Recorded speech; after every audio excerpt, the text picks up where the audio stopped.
Here's the part of the story that gets most honest, because the people around you are the only part of what makes trust real. Trust is built in small, consistent actions, not big moments. Hey, everybody, welcome back to the Follow to Lead podcast, a Christian leaders podcast, powered by EBEB Solutions, energy benefits for every business. Go to ebebsolutions.com today and learn how they can save you real tax dollars through energy credits. Again, go to ebebsolutions.com and tell them Tony sent you. Friends, today on the podcast, it's just me and you. I want to talk about trust and culture.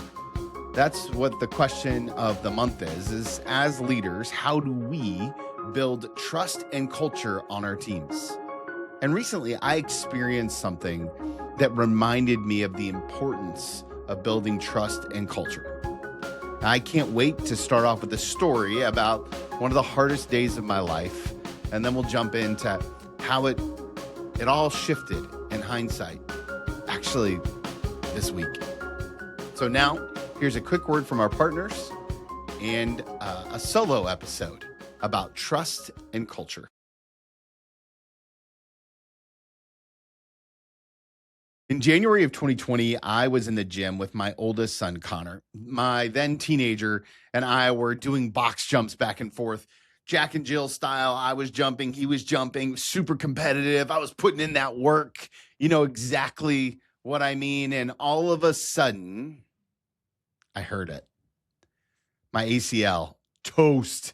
My MCL, gone. As a matter of fact, I was in so much pain, I had to sit on the box. I couldn't really move. Connor, my oldest, he looked over at me and he said, with real concern, "Dad, is it okay if I finish the workout?" And I was like, "Of course, please finish the workout." And he did. And then he came back over and I was going to stand up and try to get to the car. And honestly, I passed out from the pain. Only passed out briefly. And the guys at the gym were so good to get me back where I needed to do. But it was a moment that would change my life forever. A couple weeks later, I would have surgery. And if you remember January of 2020, it was right before the world shut down. And COVID made the rehab harder than it should. Fluid stuck around on my knee, and I began to wrestle with a really important question. Is my knee ever going to be the same? And for the longest time, the answer was no. And I never thought I'd be able to run again or do anything remotely athletic, although I'm not really an athlete. I just like to do hard things. And this past week, 6 years later, I did something that I haven't done since that injury. I ran 2 whole miles without stopping. 2 miles. And here's the best part. My knee feels great. Now, before you start thinking about this episode is about running, it's not. 2 miles is not that impressive. As a matter of fact, the pace I did it in is just really a little bit faster than glacially slow. But here's the thing that stopped me in my tracks, pun intended. I would have never gotten back to this 2 miles on my own. I couldn't even see the path back, let alone navigate it. What I did next is what this whole episode is all about. It's how I got from that moment on the gym floor to 2 miles 6 years later. This is exactly how we build trust on a team. And if you'll stay with me for just a little bit, I think you're going to see your team differently by the time that we're done. Let's start with the one thing that most leaders don't want to say out loud. Trust starts when the leader admits that they can't see. Trust starts when the leader admits they can't see. Right after the injury, the worst thing I could have done was push harder on my own, pretend that I was further along than I was, white knuckle my way back to where I used to be. And I see leaders do this all the time in organizational injuries, a failed initiative, a cultural breakdown, P&L problems, a leadership transition that left people scratching their heads and uncertain. They perform confidence they don't actually have. They talk about vision when what they really need is honesty. the path forward may or may not be clear, but it doesn't matter if the people around them can't see it. Here's the thing that we often forget. Your team already knows that you don't have the full picture. They're not wanting you to be omniscient. They're waiting to find out whether you'll pretend you are. Proverbs 11:14 says this, where there is no guidance, a people falls, but in the abundance of counselors, there is safety. Not in an abundance of answers from the top, in an abundance of counselors, right? The wisdom that protects the team isn't concentrated in the leader. It's distributed across the people around the leader, if the leader is humble enough to draw from it. So what I did after the injury that only made sense years later is I hired a coach to help me figure out what was next. As a matter of fact, I hired several coaches. I hired a coach that helped me train for Kilimanjaro.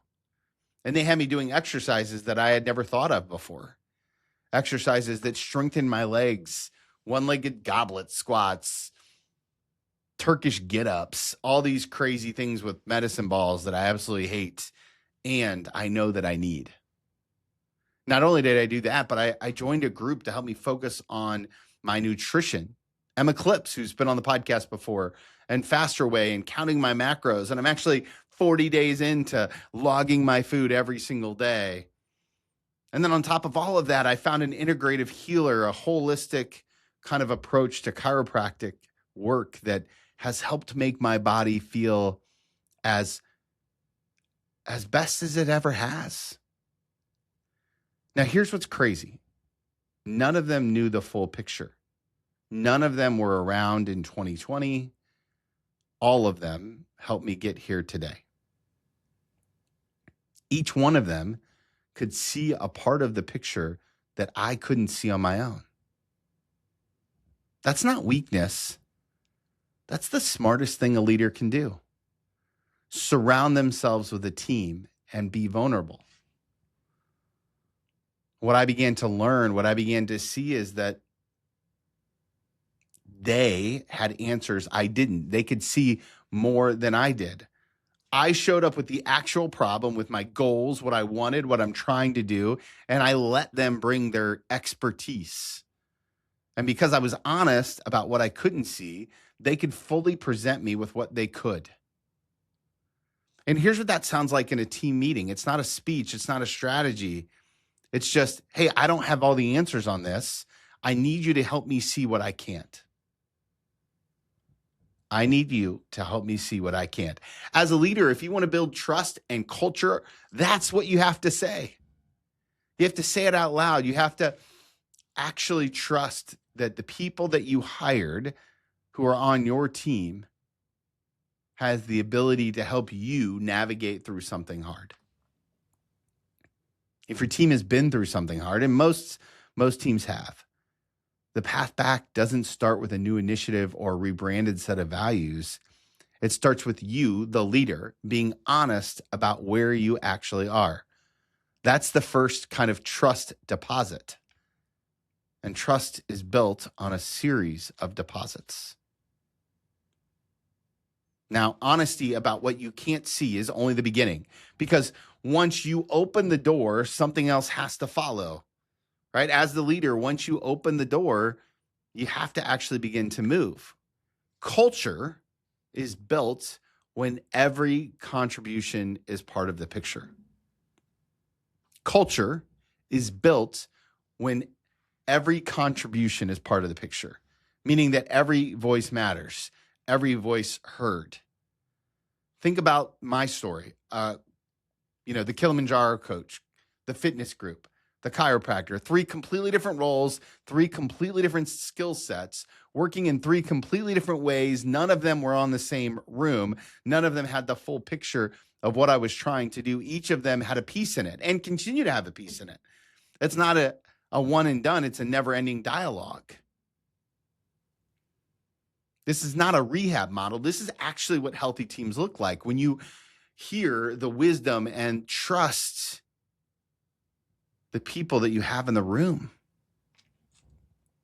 and actually do what they say because you trust them. That's how you build culture. When your team feels heard and respected, things begin to change.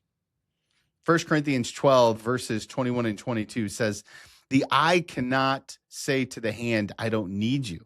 The head cannot say to the feet, I don't need you. On the contrary, those parts of the body that seem to be weaker are indispensable, meaning that all the parts of the body are needed in order to accomplish the mission. I love that word, indispensable. Not nice to have, not appreciated when they show up, indispensable. Your team has indispensable parts, and you as the leader have to see that. Right? The part of your team that looks least significant might be the part the whole body depends on without even knowing it.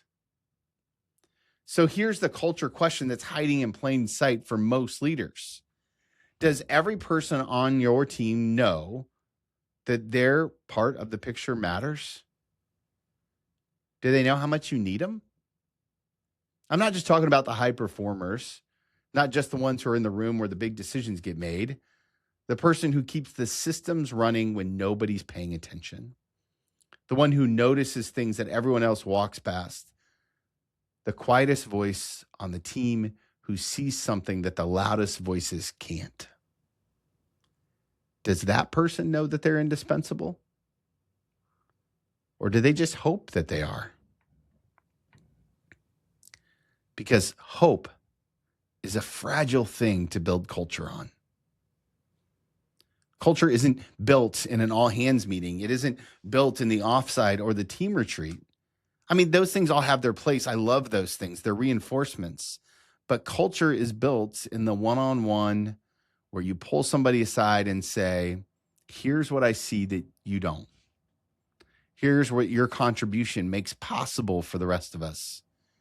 Here's why we don't get to where we're going without you. That conversation, repeated consistently across every level of your team, is how culture becomes something that people actually feel rather than something that's posted on the wall and forgotten by Tuesday. The team of people that help me, they don't know all the details about each other. But I knew how they're connected. That was my job, to hold the whole picture. Even when they couldn't see the whole thing, we each had a piece of the puzzle, and that's your job too. You're the one who knows how the pieces fit. Your job is to make sure that each person carrying a piece knows what it means to the whole.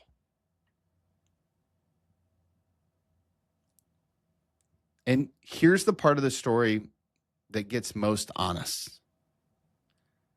Because the people around you are the only part of what makes trust real. Trust is built in small, consistent actions, not big moments. Trust is built in small, consistent actions, not big moments. Guys, this whole story is about me running 2 miles 6 years later. That's not a highlight reel. There's no single moment in that story worth putting on a poster. It's the fitness group that on a week when I had 1,000 other things to do, it's the decision to lean in. It's all of the decisions that led up to this moment. It's showing up for the appointment and clearing it in my calendar. It's listening and counting the macros. It's doing the exercises that I hate. It's all of that put together that helps you achieve new things. And trust on a team is exactly the same way. It's built of consistent actions over an extended period of time. Luke 16:10 reminds us, whoever can be trusted with very little can also be trusted with much. Whoever can be trusted with very little can also be trusted with much. Friends, that's not a verse about ambition. It's a verse about faithfulness, about what you do when the moment is small and nobody's watching, and it would be completely understandable to let it slide. It's the check-in you actually did instead of rescheduling it for the third time. The commitment you kept even when it became inconvenient. The hard conversation you had about accountability because you care about their success. It's the time that you looked at your team and said, I was wrong about that, in public where everyone could hear it without softening it. None of those big moments, none of those are big moments. They're all small, single deposits. And here's what I want you to understand about trust on a team. It doesn't usually collapse in one moment either. It erodes over 100 small ones. The meeting that quietly gets canceled and never gets rescheduled. The promise that gets forgotten because something more urgent came along. The feedback that was asked for and then never actually done anything with. Every one of them is small, and each one is a withdrawal of that trust that was originally deposited. And the reality is, for most leaders, the trust account runs lower than we ever realize until one day we need our team to do something and there's a gap. They look around the room and they can feel that something is actually missing, so they can't go the extra mile. And that something is trust. And it got spent in the small moments that no one was paying attention to. And so here's something practical that I just want to invite you to try this week. Ask your team one question, just one. Ask them this: what's one thing I could do consistently that would make it easier for you to do your best at work? Let me ask that again. What's one thing I could do as the leader consistently that would make it easier for you to do your best at work? And then just listen, write it down, and then do that thing. Do the thing. Not once. Do it consistently.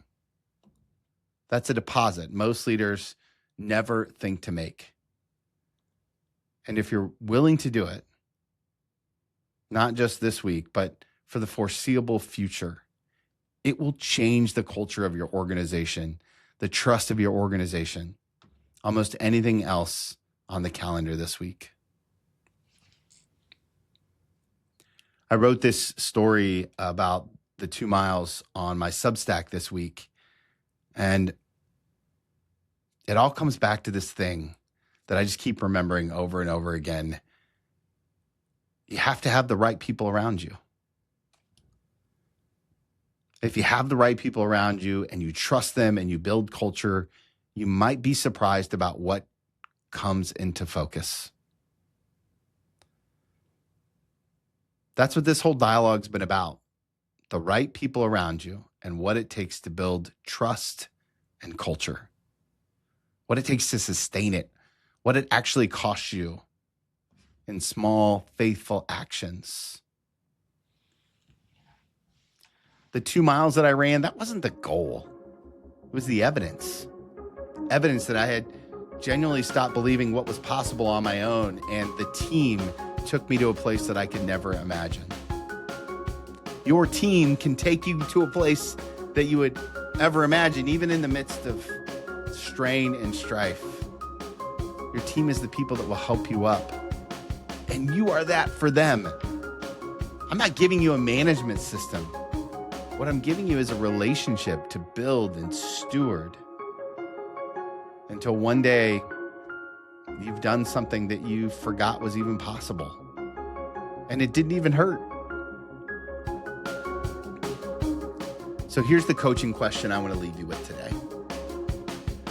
What would it look like for your team 1 year from now if you started doing the trust work today? What would it look like for your team 1 year from now if you started doing the trust work today? I can't wait to hear about it. As always, friends, forever thankful for you, the bold ones. If there's anything I can do to help your organization, if you've lost trust or you want to rebuild culture, reach out to me. You know, I'm embarrassingly easy to find. Tony at twmilt.com, on my website, twmilt.com, or on Instagram at twmilt. Until next time, remember, if you want to follow Jesus, you must be willing to move.